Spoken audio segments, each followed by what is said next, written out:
sobre conjuntura política nacional, para além dessas decisões, mais especificamente do judiciário. Eu queria falar sobre a postura do governo Lula nesse momento. A gente tem, mais uma vez, Nildo, aquela disputa com o Congresso Nacional em curso. Teve aí, inclusive, uma atuação decisiva do Judiciário brasileiro. O Supremo Tribunal Federal tomou uma decisão em relação àquelas emendas impositivas, né, tentando estabelecer ali ordem na casa para que houvesse transparência no repasse desses recursos. Só que o governo e o Congresso Nacional ainda não chegaram a um acordo diante de algumas medidas, algumas determinações que teriam que ser adotadas para que essas emendas impositivas tivessem aí essa dita transparência.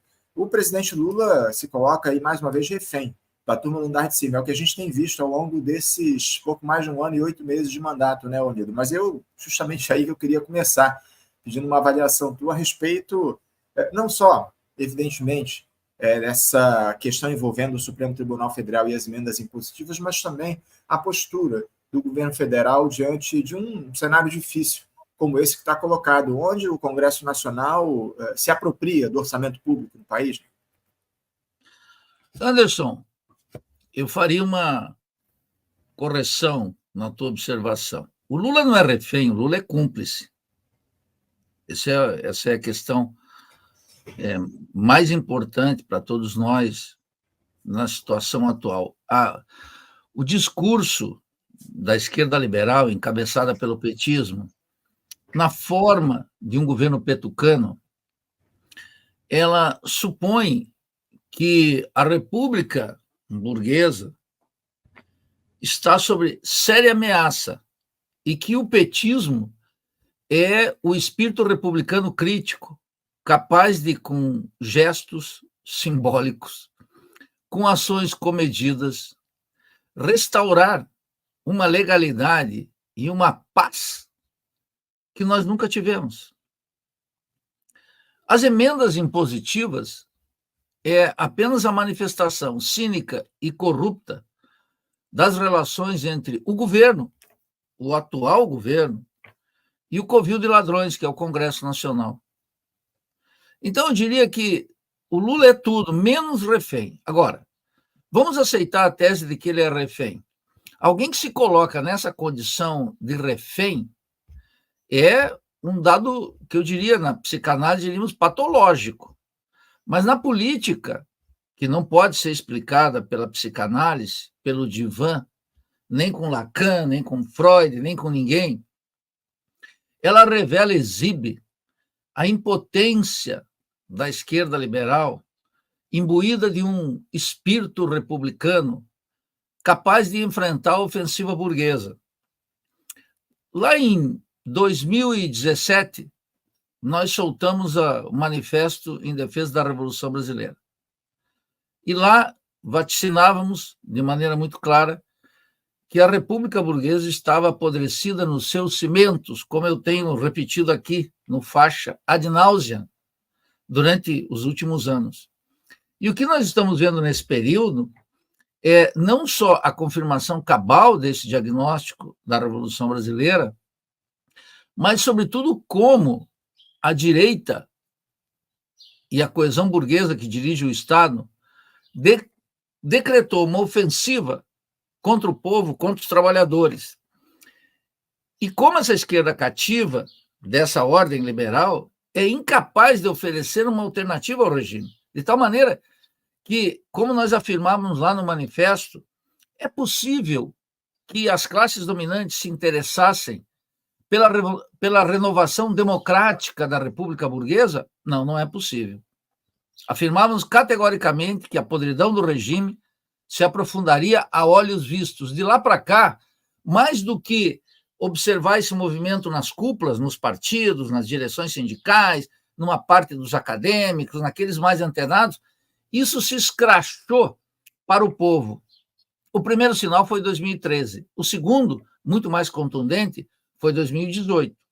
E agora, no 8 de janeiro, manifestou mais do que uma simples ação emanada de Washington, ela manifestou que a ideia de um Estado policial de alguma forma, que vai dar um caráter autocrático à República Burguesa e enterrar para sempre as ilusões de uma administração democrática da ordem burguesa, com um programa ultraliberal que está em curso desde muito tempo, mas com Bolsonaro ganhou seu ápice e segue intocável no governo atual, são ilusões que vão para a lata do lixo da história.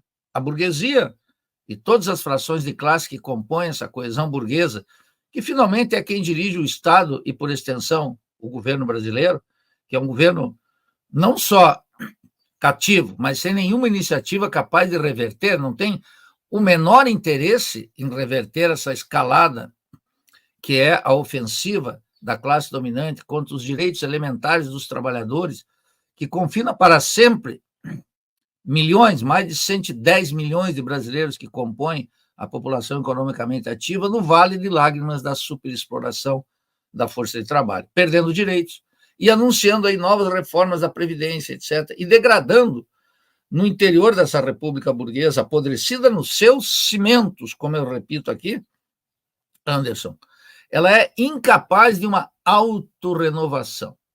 E como ela é incapaz de uma autorrenovação, a ofensiva segue tendo curso livre, não só nas cúpulas golpistas, mas, sobretudo, está tendo aceitação em amplos setores da população, que estão fartos desse sistema político e que envolve, naturalmente, a esquerda liberal, que é cúmplice. Então, o governo, o Lula já manifestou muitas vezes, inúmeras vezes, que ele é um parlamentarista. Mas o Lula é um homem sem convicções. O Lula é um homem que adequa a sua posição de acordo com a mudança dos ventos, de maneira oportunística e sem rumo. É, para pensar aqui, um grande José Revueltas, né, um proletariado sem cabeça.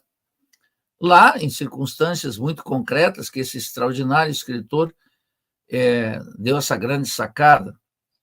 Aqui, banhada numa conduta pusilânime, numa conduta irresponsável do ponto de vista da nação e absolutamente cúmplice com a opressão e exploração de milhões de brasileiros que não vêem nenhuma esperança no futuro.